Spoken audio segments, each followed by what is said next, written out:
Welcome back into America's Morning Headquarters. It is the Monday after Thanksgiving. You're going to kind of shake off the holidays there and the haze from the holidays because today's another big travel day. A lot of people heading home from the Thanksgiving holiday, maybe making it a long weekend. And if you're traveling either across the Southeast or maybe you're connecting through the Southeast, say in Atlanta, no troubles at the airport today. A very calm but cold but calm pattern across the Southeast. 50 Atlanta today, a lot of 50s and 60s on the map. San Antonio making it all the way to 70s, so pretty comfortable outside. And even as the day goes on, not seeing any disruptions either by interstate, by road, or by air in the Southeast.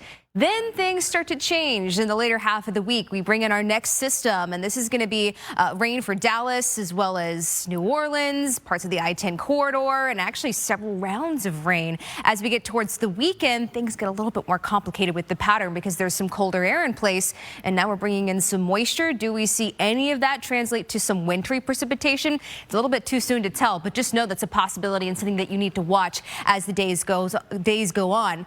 But if this all falls as rain, anywhere from 1 to 2 inches of rain, that's a broad brush across portions of the Southeast. It's not going to be a lot, so it shouldn't slow down your travel too much.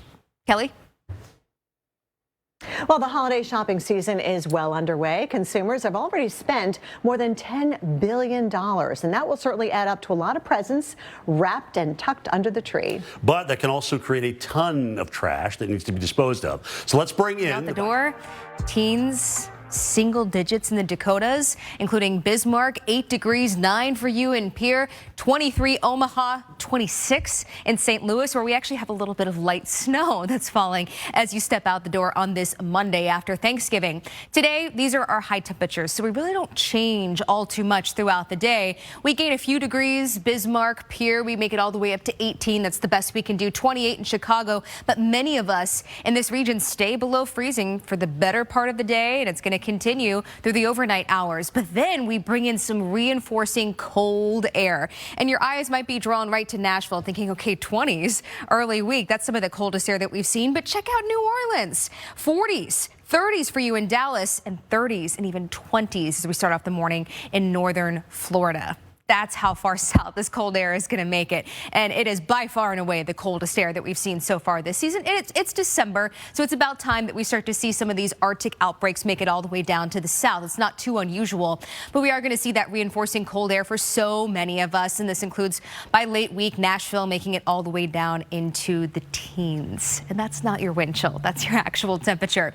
Tomorrow morning, speaking of wind chill, not too bad for you in areas across the upper Midwest and the northern plains. We actually see a slight rebound in temperatures Wednesday. We're all over the place this week, so we're kind of taking that roller coaster ride of temperatures. But then we get to Thursday. Now we bring in the wind, and that's going to complicate things, not just with our wind chill, making it more dangerous outside and more brutal to be outside with 12 below in Duluth, 14 below for you in Fargo. That's what it's going to feel like. 1 below in Des Moines, Chicago, 2 below, but also in the places that we have snow, some of that wind, and Jim's going to talk about this in a minute, but it's going to make visibility and travel very, very dangerous towards the second half of the week.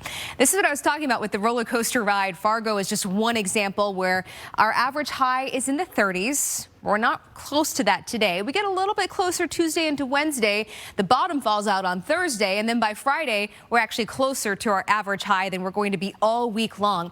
Minneapolis is another spot where Thursday, by far and away, going to be our coldest day, 17 degrees. And keep in mind, our average high is in the 30s. And then when you look at parts of the Northeast, you're going to see the cold air that's diving in too. So, Jen, by the end of the week, New York City even getting in on some of the wind chill. So I had a question for you when you're doing your segment with the bubbles. Yeah. How long does it take to go from getting the bubble to the crystallization? I wish I knew of lake effect snow blanketing the Great Lakes region, and it turns out maybe the answer to digging out of the snow might be more snow. How a late week Clipper system will help push out the lake effect snow, but the bad news is the cold temperatures, that's going to keep the snow from melting. It's not just the Great Lakes and the upper Midwest. Nearly 200 million of us will be below freezing during the first half of the week, and that's all the way into the south.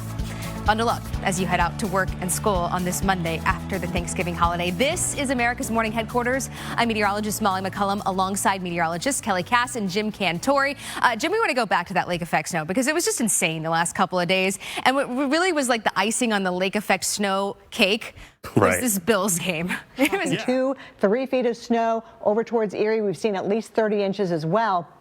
And that actually shut down the airport for a time late last week going into the weekend. The New York State Thruway near Dunkirk, we had some problems with that as well, shut down at times. So it's basically like a whiteout. As we go forward today, notice how we have blocks of blue here and there, kind of patchy. So not as solid as what we saw over the weekend. That has to do with your wind direction and the fact that it's not as persistent with that fetch off the water. So today's snowfall, not as bad. Through tomorrow, we'll see 2-3 inches of snow over towards Paynesville and over towards Erie. We definitely still have several more inches to get through, and we're still digging out from all that snow that we saw over the weekend, and that's why Jim just mentioned the effect on the schools. Here is a look at Rochester. We haven't had any snow yet this year. Buffalo's only seen a little over an inch. It's all the south towns of Buffalo where the bulk of the snow has been coming through. Even Syracuse, we've only seen 0.2 of an inch so far this year. We are down more than 10 inches. So I don't think we're going to see a whole lot going forward, at least with this particular event, but we will notice some of those bands kind of affecting us here along the New York State Thruway,